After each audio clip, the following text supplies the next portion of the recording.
All right, great. Well, thank you so much for having me here. It's always a delight to be back in the Bay Area and see some faces in person that I haven't seen in a really long time. And thanks for everybody for joining remotely.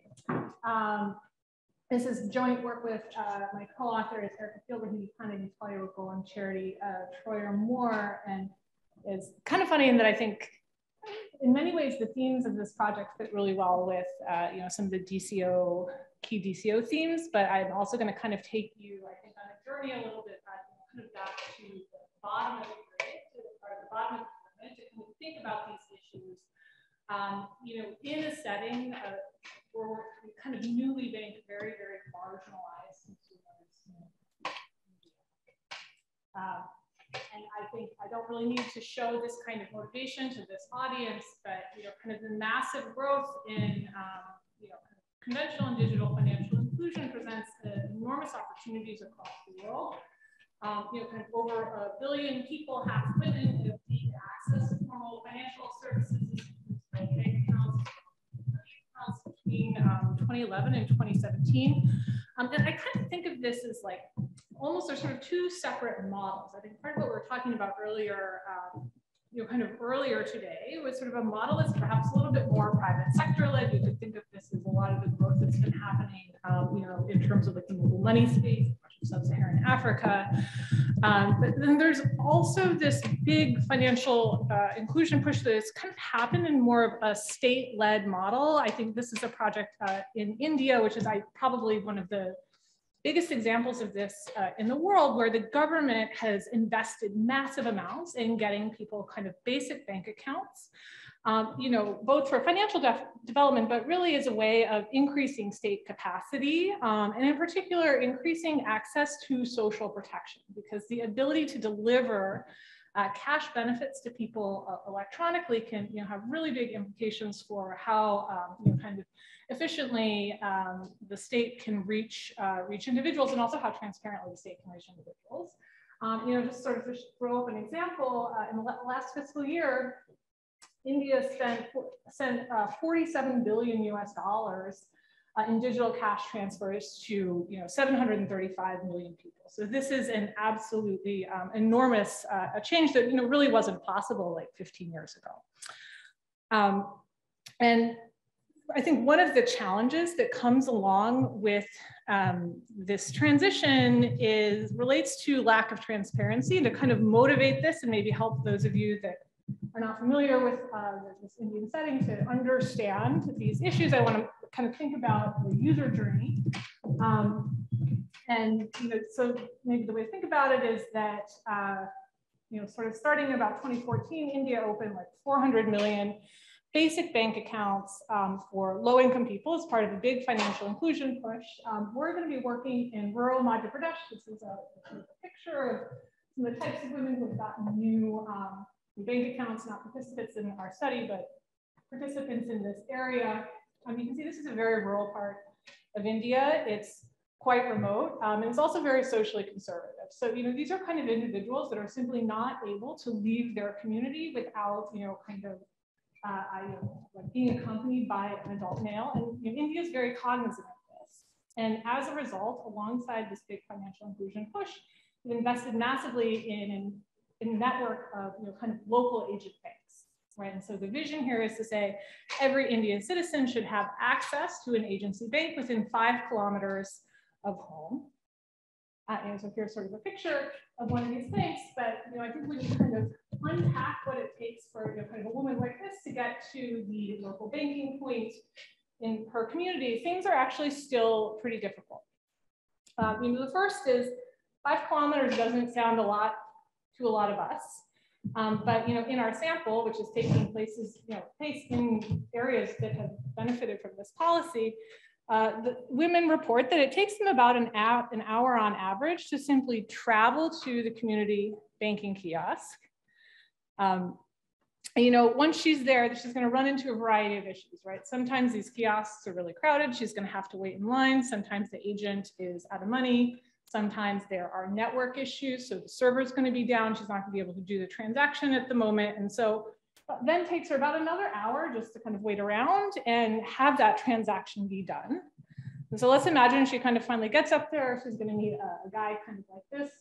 This is not our partner bank. She's going to either scan her thumbprint or put a card into a little POS machine like this.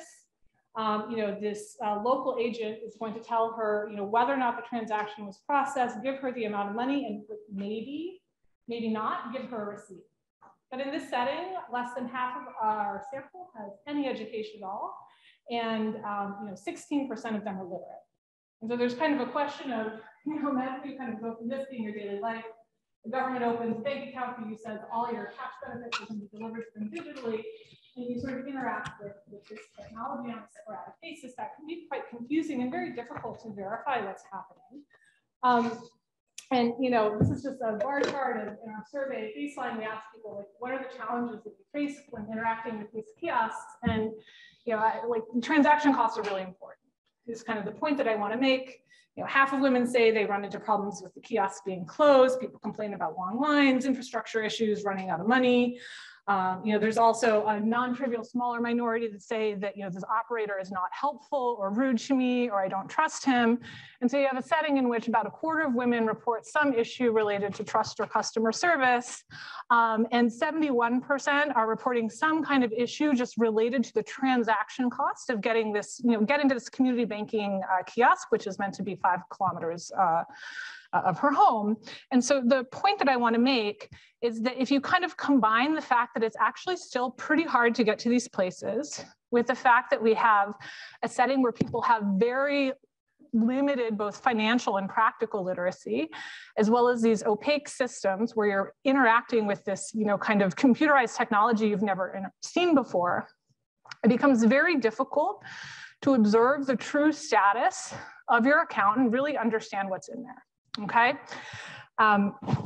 And this project actually kind of came in the tail end of, we've been working with 2 large public sector banks in India for about like 3 or 4 years when we kind of co-created this project, just because this struck us as a really important issue.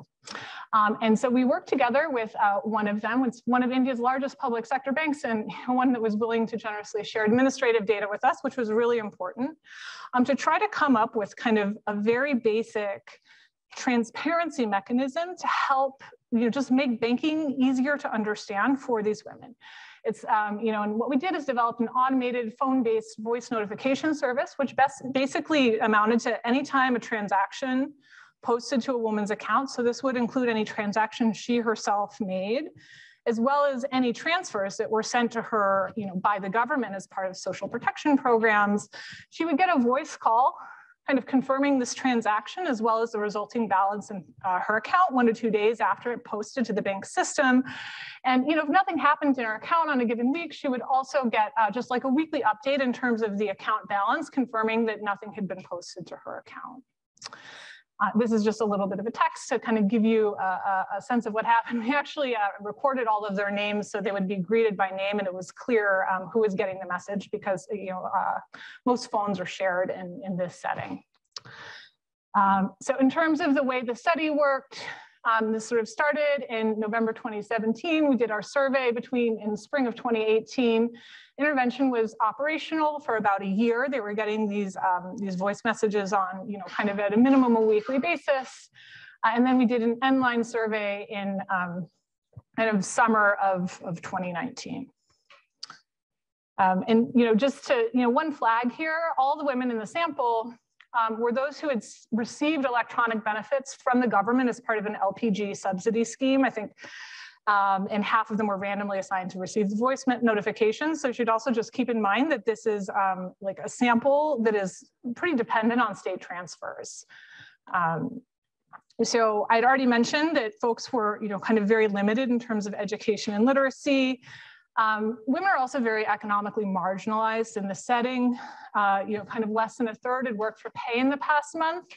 And kind of average earnings amounts to 300 rupees, which is like 70 rupees to the dollar. So, maybe think of this as like $4 or $5, right? They don't have a lot of income coming in. And they're poorly informed. About only half of them reported knowing their balance exactly or approximately at baseline.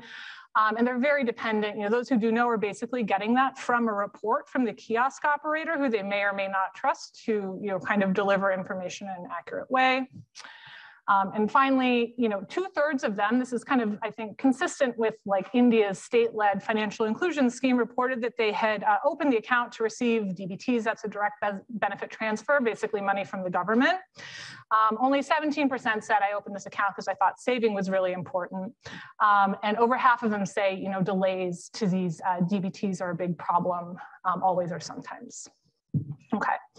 So first thing, you know, the service was really popular. Almost 80% of people that we invited to enroll in the service, which was free, decided to take it up. And about, on average, 70% of these calls were picked up over the course of 3 attempts. This is just kind of a graph of the pickup rate over time. You can kind of see it goes down from the beginning, but sort of stabilizes a little bit above 60%. So, you know, sort of sustained engagement over the course of a year.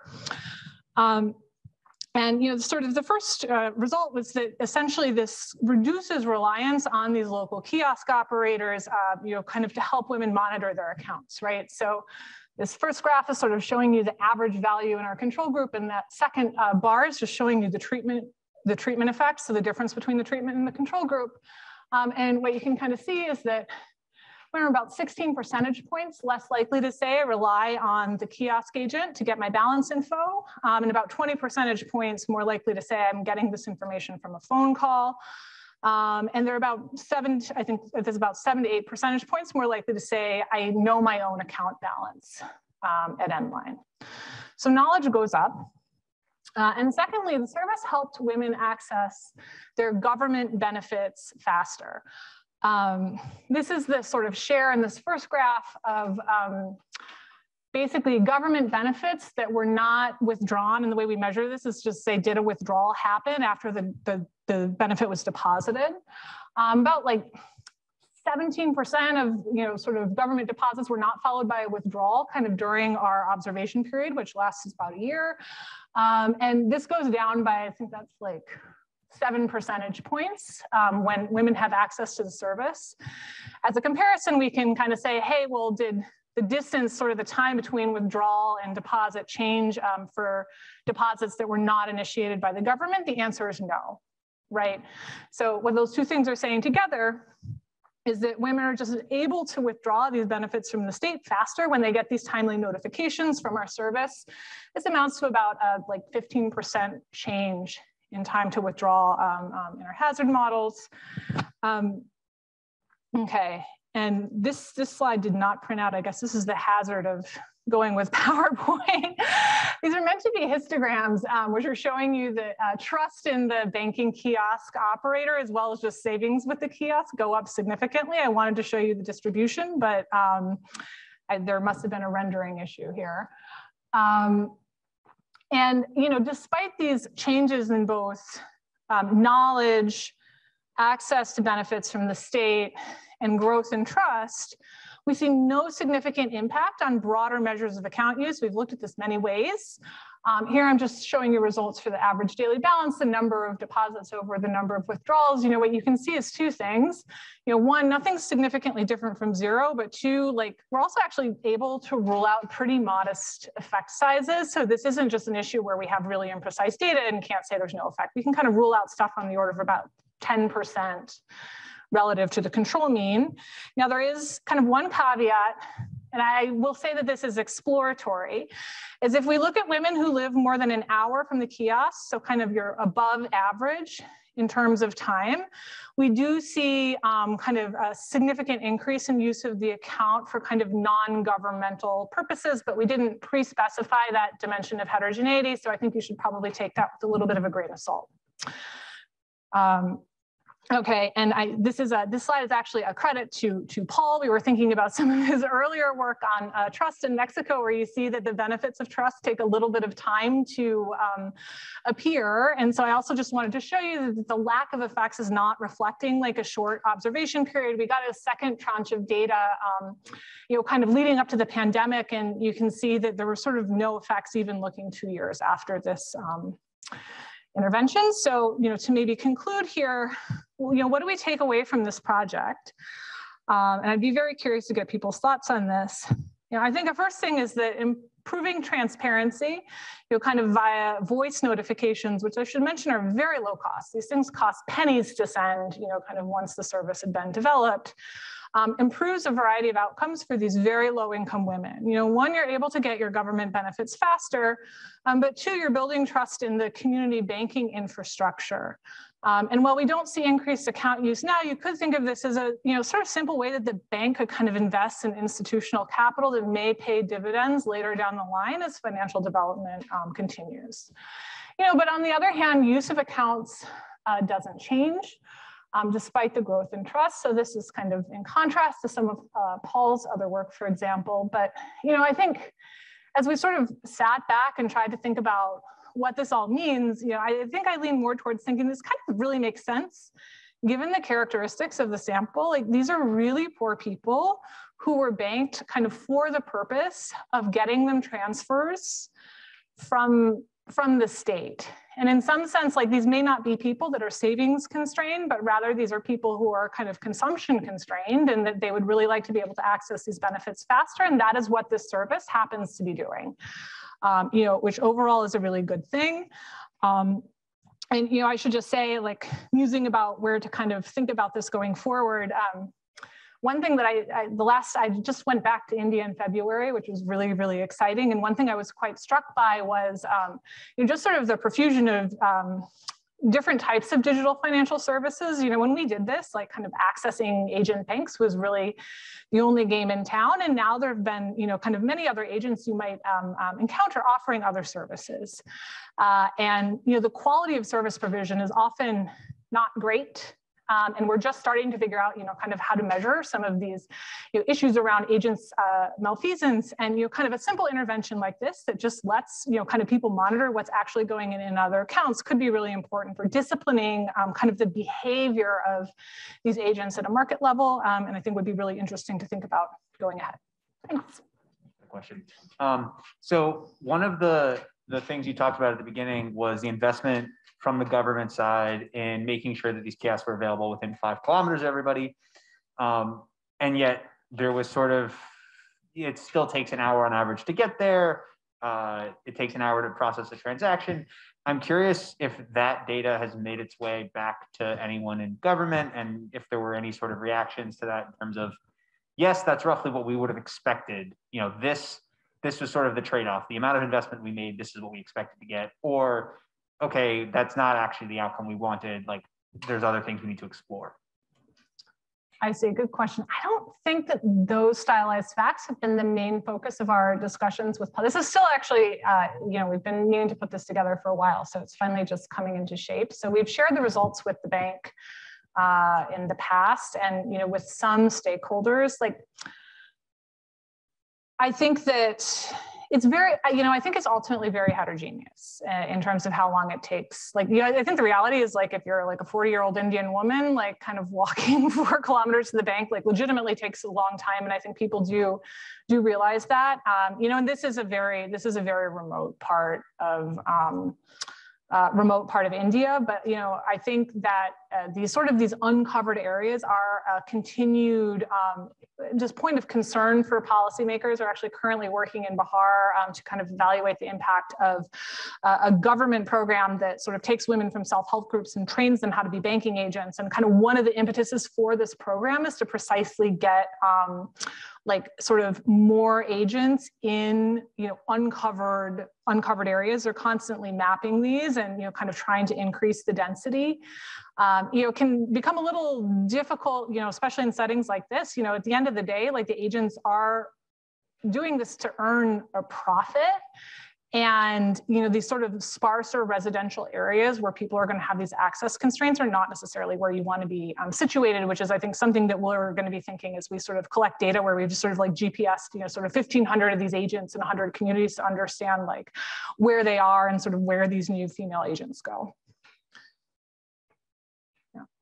You addressed this and I just missed it, so to say so, but you can imagine there being these countervailing forces where, on the one hand, if you have better insight into your account balance, you'd like more quickly and more fully extract it, or if you therefore like rely on it more, then you'd be more inclined to let it persist. And you could imagine there being different types of people where one would, and so I guess in terms of heterogeneity, I know you mentioned this thing about like distance, but do you see much like of those two different stories being holding with different subpopulations? Yes, I don't know that I articulated as clearly as you did, but that is basically kind of the theory. We have a conceptual framework in the paper, which is to say that, especially in these high transaction cost settings, there's a very clear reason why improved information flows are going to lead you to withdraw faster, especially when withdrawals are costly. You might want to take out a lump sum if you're kind of consumption constrained. Sort of the flip side being if this is building trust and you think there's some maybe probability that your money is going to disappear, this is going to induce you to keep them in. I kind of wish this was a setting where we did have big data to take a more agnostic, like kind of run sort of regression forest or plan stuff to look at this. We have like 800 women, so it's a little bit hard. The dimensions of heterogeneity we've looked at is like baseline trust, which we pre-specified. And, I think even like sort of dependency on sort of these government transfers, they account for something like 75% or more of value in these accounts. And we don't see a lot of heterogeneity. I think the one area where we are seeing something is distance, which, my interpretation is that, the further away you get, the sort of maybe the more valuable the ability to kind of monitor from a distance is. And so we then see people using the account more for like personal purposes. Yeah, Paul. So first of all, Simone, it's really nice to see this out. You've been talking about it for a while. Well, I view it as success as if you get a paper out within a decade, as my co-author Enrique knows. Despite the fact you use Stanford colors for your slides, it's still pretty interesting. USC colors, FYI. Well, USC is not much better, but that's okay. In any event, I actually want to endorse something that you said, which I thought was quite astute, and it took me a long time to kind of come to a similar conclusion, which is we start out these projects thinking that people want to save, and it's that savings that are going to make them better off, and financial inclusion means they're keeping money in the bank. But these dirt poor people may not have a lot of capacity to save. And really the financial services that might benefit them the most are other things like transactions or payments. And so if you have some evidence of that through the withdrawals, it'd be really nice to see if this information changes consumption patterns. So am I buying more durables because I know how much money I have? And how does that affect earnings and production amongst the self-employed? Or do we see it change temptation goods because I can check my balance or I know my balance before I make these? And so I really think we got to get consumption surveys in these types of studies. So that was not a question, but basically a compliment to your insight on that, since it's the same as mine.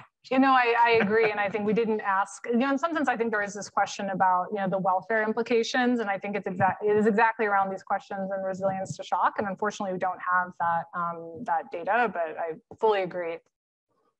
Simon, very nice work. I want to ask you something. How do you measure trust? Is it a question on the survey?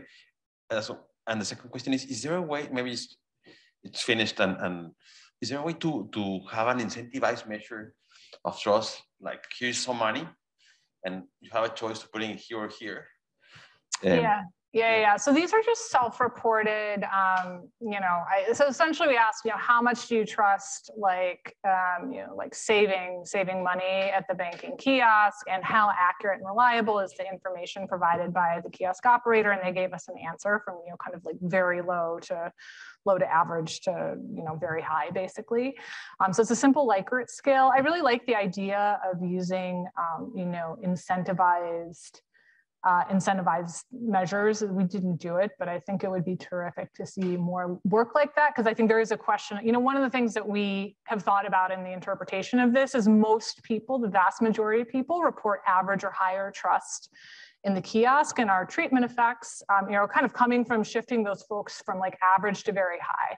And there's a question of like, well, what is that? You know, is that really a meaningful increase in trust? And you could worry that maybe there's some social desirability bias. People are going to report higher trust than they truly do. And that would be a great way of kind of putting a finer point on what that means. All right, great. Thank you.